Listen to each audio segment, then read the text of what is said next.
بسم الله الرحمن الرحيم.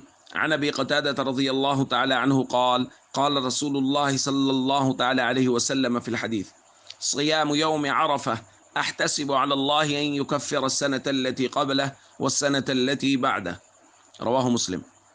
نبی کریم صلی اللہ علیہ وسلم نے ارشاد فرمایا، عرفہ کے دن کا روزہ یعنی 9 ذی الحج کا روزہ مجھے اللہ کی ذات سے امید ہے کہ وہ 1 سال گزشتہ اور 1 سال آئندہ کے گناہوں کا کفارہ ہوگا۔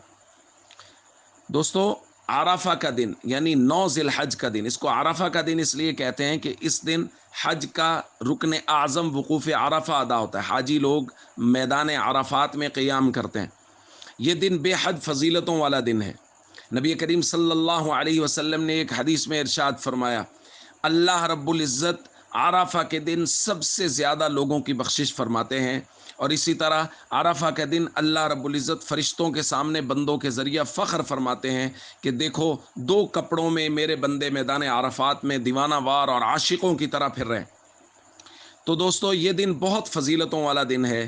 حضرت انس رضی اللہ تعالیٰ عنہ فرماتے ہیں، صحابہ میں یہ بات معروف تھی کہ عرفہ کا دن یعنی 9 ذی الحج کا دن 10,000 دنوں سے افضل ہے، یعنی عرفہ کے دن عبادت کرنا 10,000 دن عبادت کرنے سے بہتر ہے۔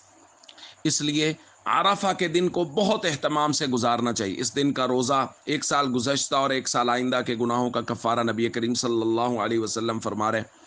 اور رات کا قیام کرنا، اور یہ دعائیں مانگنے کا دن ہے۔ خوب دعائیں مانگیں، تکبیر و تحلیل کریں، اللہ اکبر اللہ اکبر، لا الہ الا اللہ واللہ اکبر، اللہ اکبر وللہ الحمد۔ اللہ کی بڑائی بیان کریں، اللہ کے سامنے اپنی ضروریات اور حاجات کو رکھیں، اور اللہ رب العزت سے خوب دعائیں مانگیں کہ یہ دعاؤں کی قبولیت کا دن ہے، یہ گناہوں کی بخشش کا دن ہے، اور یہ اللہ رب العزت کے پسندیدہ ایام میں سے ہے، یعنی جس میں اللہ رب العزت بندوں کی دعاؤں کو قبول کرتے ہیں اور بندوں کو بے حد بندوں کی بخشش فرماتے ہیں۔